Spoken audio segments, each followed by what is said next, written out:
Cinta itu segalanya, dia memberi segalanya, tapi sekaligus dia mengambil segalanya. Kalau kalian sedang mencintai, cinta itu memberi kalian sangat banyak hal, tapi juga mengambil sangat banyak hal. Maka orang mencintai tidak boleh berhenti di level memberi dan menerimanya. Karena kalau berhenti di level aku memberi apa, menerima apa, biasanya belum sampai pada yang sejati, yang tulus. Ingat saja bahwa cinta itu akan memberi segalanya, tapi sekaligus nanti akan mengambil segalanya.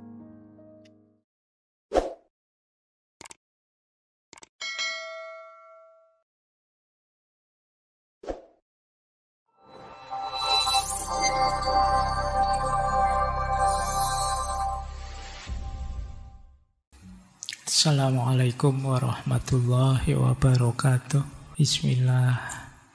Mari kita lanjutkan lagi ngaji kita. Pembahasan kita untuk patah hati. Yang belum pernah ngerti rasanya, ya dinikmati saja suasananya. Baik, saya awali dari surat-suratnya tokoh-tokoh filosof tadi. Coba dirasakan ya, biar kalian belajar caranya para filosof bikin surat. Ya, cuma tidak bisa saya tulis semua, mungkin kapan-kapan kita urai lagi. Ya surat-suratan, tidak kayak sekarang. Kalau sekarang kan pacaran kamu WA-an saja. Nulis males. Paling sekarang juga kamu ngirimnya bukan tulisan, tapi emoticon. Jadi, kalau kurang seru. Kalau ini seru. Misalnya tadi, Soren Kierkegaard tadi. Padahal sudah sama-sama jatuh cinta, tapi akhirnya ya berpisah. Karena itu tadi bahasa saya, mikirnya kejeron, bahasa Jawanya. Terlalu panjang mikirnya. Nanti buat pelajaran kalian ya, kalau mau nikah jangan mikir suwe-suwe. Nanti jadi overthinking, malah tidak jadi. Nah ini surat ya setelah pisah dengan Regina Olsen. Ya dia sudah jadi miliknya orang lain. Kata Kierkegaard begini di suratnya. Sebenarnya lah aku datang, menulis, berpikir, berbicara, ragu-ragu, dan mendesak. Bergema kamarku oleh suaraku sendiri tentang dirimu. Satu-satunya orang yang kupercaya, yang berani menceritakan apa yang sekarang riuh mengalir dalam diriku. Namun sekali lagi hilang dalam lamunan sunyi. Kalimatnya indah kalau filosof bikin. Orang biasa saja jatuh cinta bisa bikin puisi, apalagi filosof. Ketahuilah bahwa setiap kali engkau mengulang kata bahwa engkau mencintaiku, dari relung jiwamu yang terdalam, seolah-olah aku mendengarnya untuk pertama kali. Seperti seorang pria yang ingin memiliki seluruh dunia, ia membutuhkan seumur hidup untuk mengamati kemegahannya. Demikian pula aku juga butuh seumur hidup untuk merenungkan semua kekayaan yang terkandung dalam cintamu. Ketahuilah bahwa setiap kali engkau dengan sungguh-sungguh meyakinkan aku bahwa engkau selalu mencintaiku, baik saat bahagia maupun saat sedih, karena engkau tahu bahwa kesedihan hanyalah nostalgia ilahi, dan bahwa segala sesuatu yang baik dalam diri manusia adalah anak kesedihan.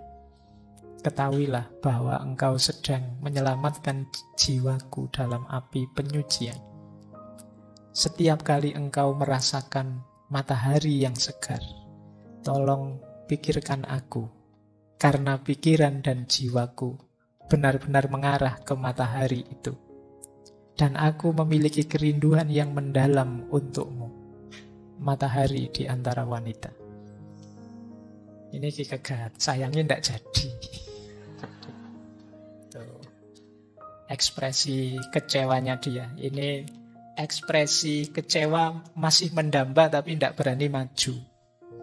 Nah, itu juga menyakitkan kan, kayak kalian tidak berani nembak-nembak, akhirnya ditembak temenmu kan sakit.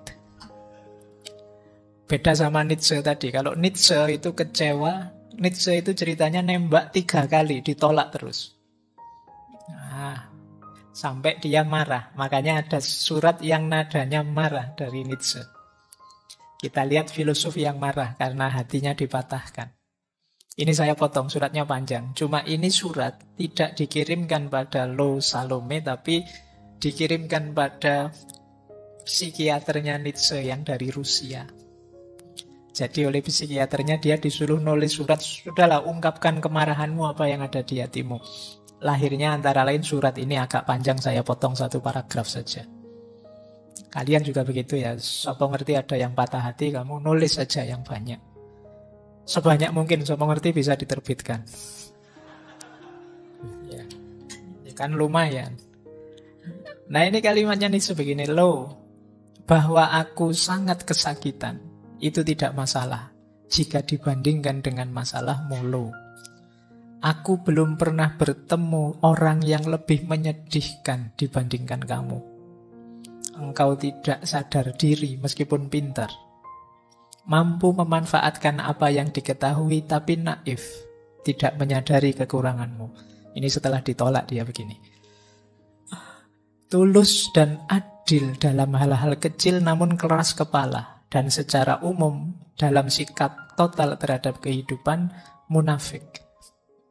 Tidak peka untuk memberi atau menerima. Tidak punya hati dan tidak bisa mencintai. Dalam rasa selalu sakit dan diambang kegilaan. Tidak tahu terima kasih.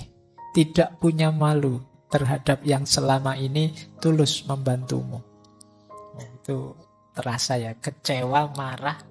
Yo memang mungkin pahitnya luar biasa, mau ditolak 3 kali loh ya. Kamu sekali aja sudah munting, apalagi ini 3 kali. Filosof sehebat Nietzsche pun yo kacau akhirnya. Baik, ada lagi tadi yang saya sebut namanya. Kalau ini suratnya Hannah Arendt pada Heidegger yang tadi berpisah, kecewa meskipun masih banyak rasa di situ.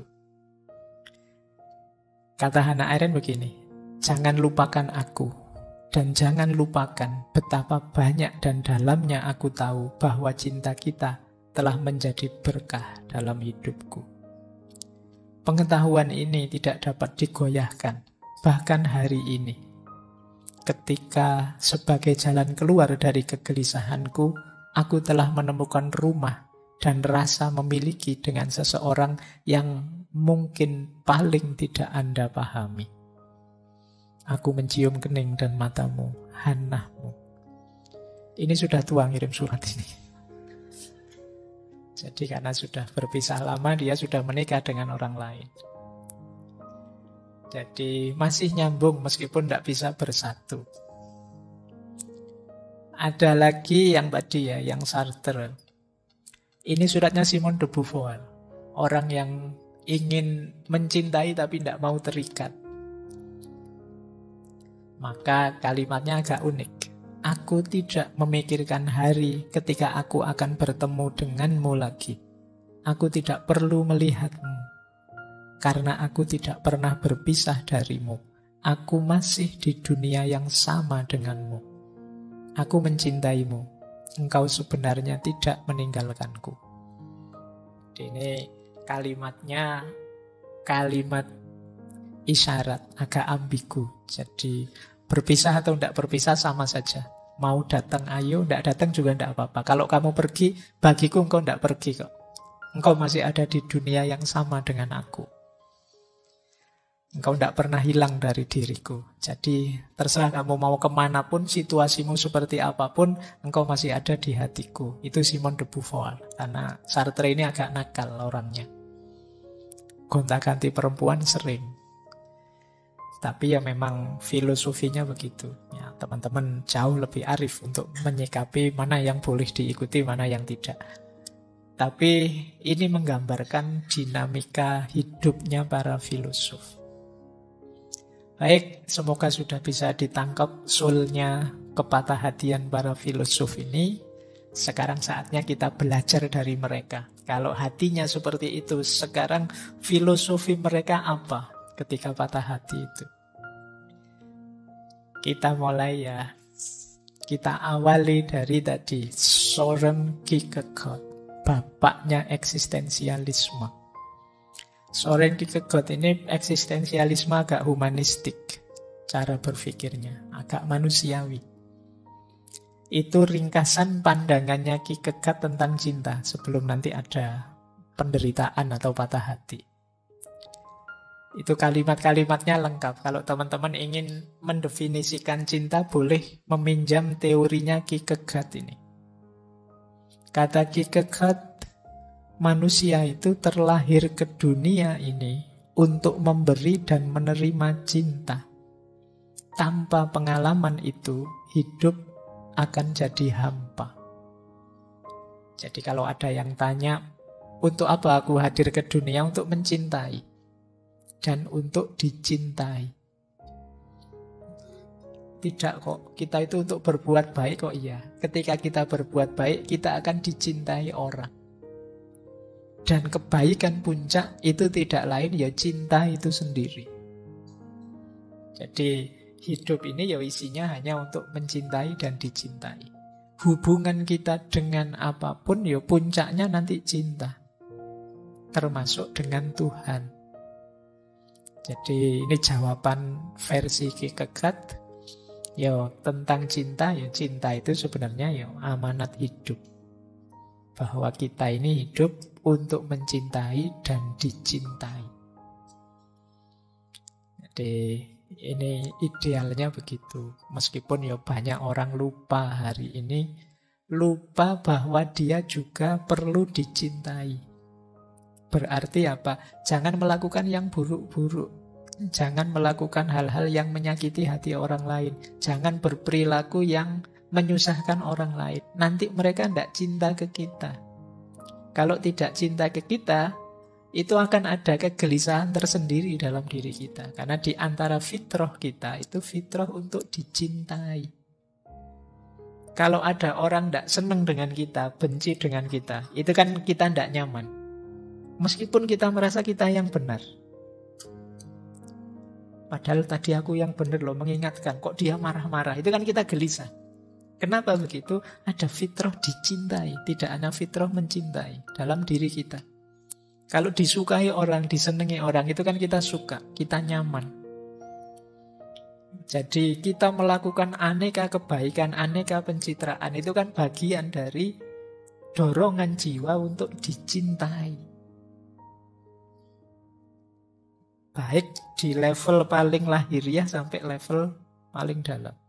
Level paling lahiriah itu ya kalian misalnya beli baju yang bagus, pakai parfum, nyisir juga macam-macam, itu kan sederhananya kan ingin dicintai. Ingin orang suka, melihat kita suka. Itu mengapa kalian dandan, pakai baju dan macam itu kan waktu keluar ketemu orang. Kalau di kamarmu sendiri kan yo, kamu pakai celana pendek, kaos sobek-sobek, santai, kelekaran kan tidak masalah. Tidak ada orang lain masalahnya. Nah, ada dorongan untuk dicintai. Maka ketika kamu keluar, ya cepat-cepat ganti baju lah, cepat-cepat dandan lah, nyisir lah, dan lain sebagainya.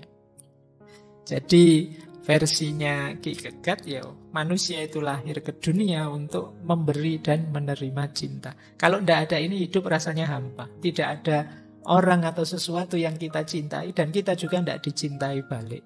Itu hidup rasanya kosong. Yang kedua, cinta mengajarkan berbagai kualitas unggul kemanusiaan. Jadi, ketika kita memutuskan untuk mencintai, biasanya di situ teriring berbagai perilaku baik. Berkorban, menerima, sabar, dan lain sebagainya. Yang ini sulit keluar kepada orang yang tidak kita cintai.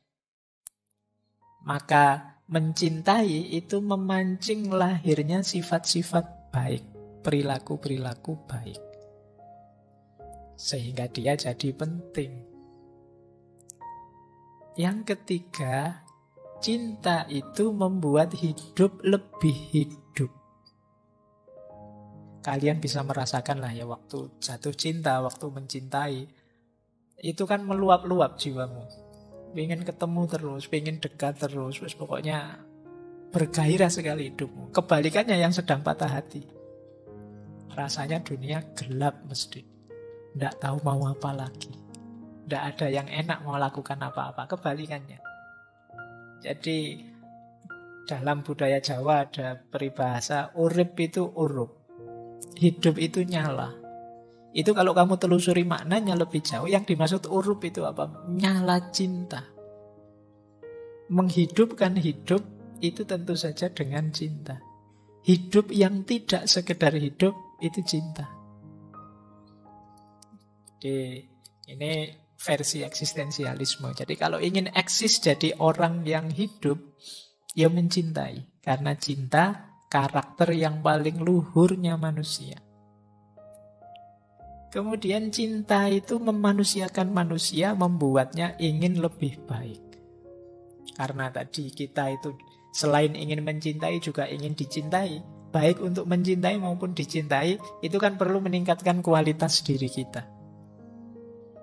Maka cinta itu secara otomatis membuat kita terdorong lebih berkualitas. Nah, baik. Terus cinta itu memberi sense of purpose, membuat hidup lebih bermakna. Ketika kalian ada yang dicintai, ini semacam kalian punya tujuan hidup.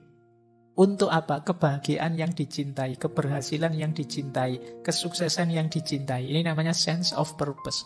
Orang tua begitu punya anak, lahir cintanya pada anaknya, maka anak ini sekarang jadi purpose-nya, jadi tujuan hidupnya orang tua. Kalian juga begitu. Mencintai apapun, itu paling tidak sekarang punya orientasi. Hidupku mau apa sekarang? Nah, ketika kemarin belum punya pacar misalnya, kalau ditanya, gimana masa depanmu, masih bingung Pak. Tapi sekarang punya pacar, paling tidak kamu bisa jawab, ingin membahagiakan dia selamanya Pak, misalnya. Yo kan versi gombalnya kan begitu. Tapi paling tidak kan ada tujuan sekarang. Hidupmu ada yang dituju. Saya ingin cepat lulus Pak, biar cepat dapat kerja terus bisa melamar. Itu kan paling tidak memberi sense of purpose. Ada tujuan. Atau kalau belum punya ya kamu mencintai siapalah gitu. Sahabat atau sopo. Itu memberi sense of purpose. Dan puncaknya tentu saja mencintai Tuhan. Baik. Terus lagi ya, kata Ki Kegat, ada secercah sifat Tuhan dalam diri kita yang ini tidak ada di makhluk yang lain, yaitu mencintai. Jadi Tuhan itu kan Sang Maha Cinta. Dan percikan karakter cinta itu ada di manusia. Nah, ya ini masing-masing nanti bisa diuraikan panjang lebar, tapi itu ringkasnya pandangannya Ki Kegat tentang cinta. Tetapi ada tetapinya, bukan cinta yang romantik. Kenapa? Cinta yang romantik itu belum cinta yang sebenarnya. Masih cinta yang egois dengan banyak syarat. Nah, sulit bilang cinta romantik itu cinta yang ikhlas tulus. Karena di balik itu ada hasrat, ada keinginan. Maka kata Ki Kegat, cinta romantik itu ya sebenarnya masih perwujudan ego. Syaratnya masih banyak. Jadi, aku mencintaimu karena ini, karena itu, atau untuk ini, untuk itu. Ini namanya masih ada syaratnya. Kalau ada syaratnya belum tulus. Tulus itu kan apapun dia, seperti apapun kondisinya, feedback apapun yang diberikan padaku, aku tetap mencintai. Ya mungkin ibaratnya orang tua sama anaknya atau Tuhan sama manusia itu kan begitu. Tidak ada syarat apa-apa. Kata Ki Kegat, cinta romantik itu tumbuh berdasarkan khayalan-khayalan dan pembenaran utilitarian. Makanya cinta romantik itu banyak lamunan-lamunannya. Bayangan-bayangan, khayalan-khayalan. Kalau aku bisa bersamamu seumur hidup, alangkah bahagia hidupku, luar biasa, dan seterusnya. Begitu nikah gegeran. Terus pisah. Terus waktu ditanya, kok nikah belum lama pisah? Tidak ada kecocokan. kok iso ndak ada kecocokan itu. Lah kemarin mikirnya apa? Nah, jangan-jangan terjebak di khayalan-khayalan. Kemudian pembenaran utilitarian. Pembenaran utilitarian itu karena aku dienakkan, karena aku dinyamankan, karena aku diasikkan, maka aku bisa mencintai terus. Tapi kalau sudah ndak enak, ndak asik, merasa ndak sesuai lagi, ya kita bisa. Ini namanya pembenaran utilitarian. Utilitarianisme itu kan paham etika yang mencari kesenangan paling besar. Nah, cinta romantik itu biasanya ke situ. Teman-teman mencari yang paling asyik, yang paling enak. Kenapa kok sekarang pacaran? Ternyata enak diajak ngomong. Kalian yang kalau diajak ngomong ndak enak langsung mengkeret kan? Saya ndak terlalu pinter ngomong. Ya memang karakter cinta romantik begitu. Mencari yang enak. Jadi bukan berarti salah, tapi dia belum sampai ke terminal cinta yang level tinggi tadi, yang ketulusan tadi. Jadi cinta romantik belum. Di cinta romantik perempuan menjadi objek karena jadi hasrat seksualnya laki-laki, sementara laki-laki jadi objek karena dipandang melengkapi dan mendampingi hidupnya perempuan. Perempuan mencari pendamping, sementara yang laki-laki mencari pelampiasan hasrat. Nah, ini teorinya Kierkegaard ya. Kalian boleh setuju, boleh enggak.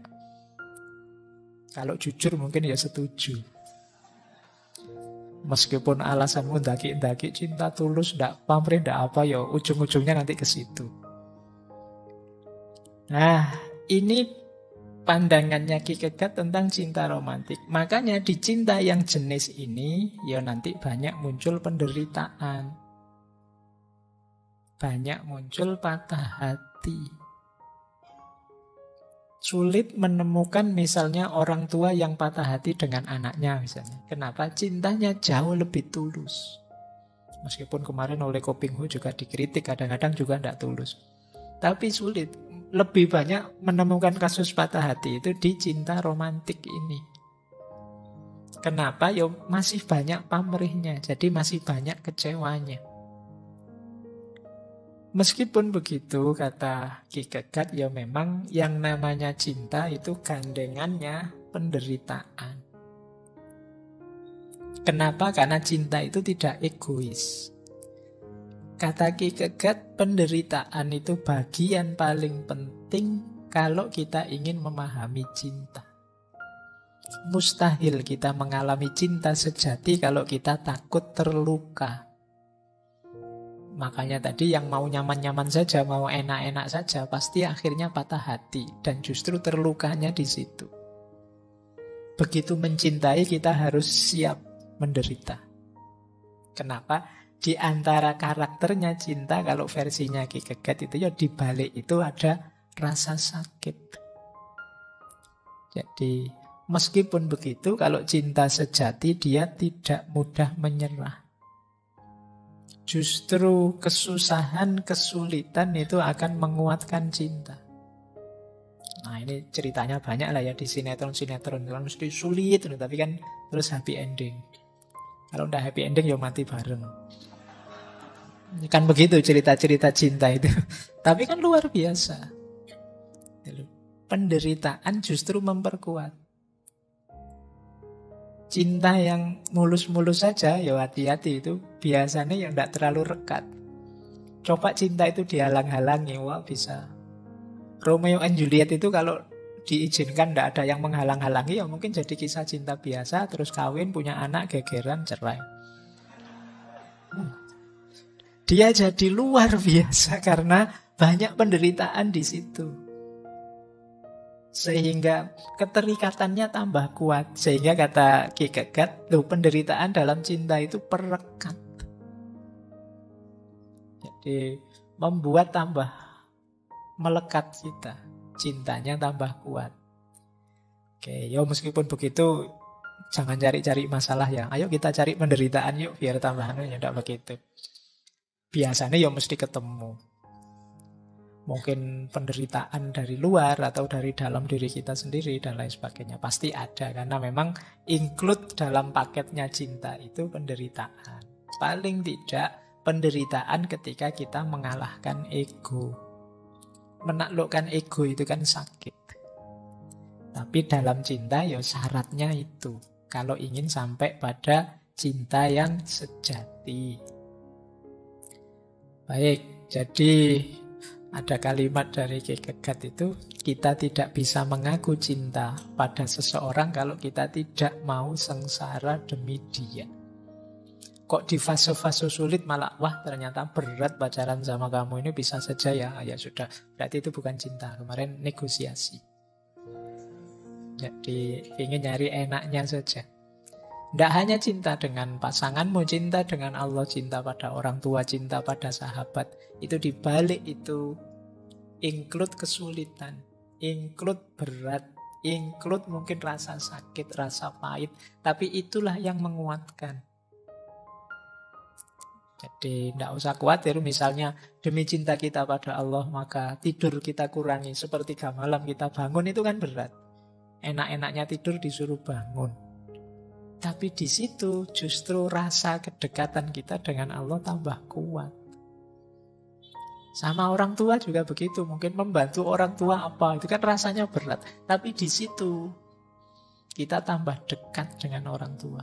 Maka jangan menghindari rasa sakit dan penderitaan. Kok saling mencintai begitu ada rasa sakit dan penderitaan bubar, itu kemungkinan belum cinta. Ya masih dagang lah, masih aku untung apa, kamu untung apa. Kok untungmu lebih besar, wah nggak enak, gantilah. Nah, itu masih dagang namanya. Kamu kok enak terus, aku yang susah terus, enggak lah. Nah, justru orang mencinta itu ya kalau bisa engkau bahagia, aku susah enggak apa-apa. Jadi, itu kan kalau dalam agama nama lainnya orang mencintai itu kan sampai di level ikhlas. Seperti yang kita bahas dulu. Baik. Itu Kierkegaard. Ada kalimat menarik dari Kierkegaard, love is all, it gives all, it takes all. Cinta itu segalanya, dia memberi segalanya, tapi sekaligus dia mengambil segalanya. Kalau kalian sedang mencintai, cinta itu memberi kalian sangat banyak hal, tapi juga mengambil sangat banyak hal. Maka orang mencintai tidak boleh berhenti di level memberi dan menerimanya. Karena kalau berhenti di level aku memberi apa, menerima apa, biasanya belum sampai pada yang sejati, yang tulus. Ingat saja bahwa cinta itu akan memberi segalanya, tapi sekaligus nanti akan mengambil segalanya. Baik, ini quotes dari Søren Kierkegaard. Berarti cara dia mengelola patah hati tadi ya, jangan berhenti hanya pada mencari keuntungan egois. Jadi cinta yang tulus itu hakikatnya tidak mungkin patah hati. Justru kalau yang dicintai bahagia, dia lega. Seperti Kierkegaard sendiri, dia sangat cinta pada Regina Olsen, tapi dia takut kalau nikah dengan aku, jangan-jangan Regina ini menderita, wong aku itu orangnya aneh. Jadi dia malah menjauh, malah pertunangannya dibatalkan. Itu mungkin cara berpikir ini yang dipakai oleh Kierkegaard.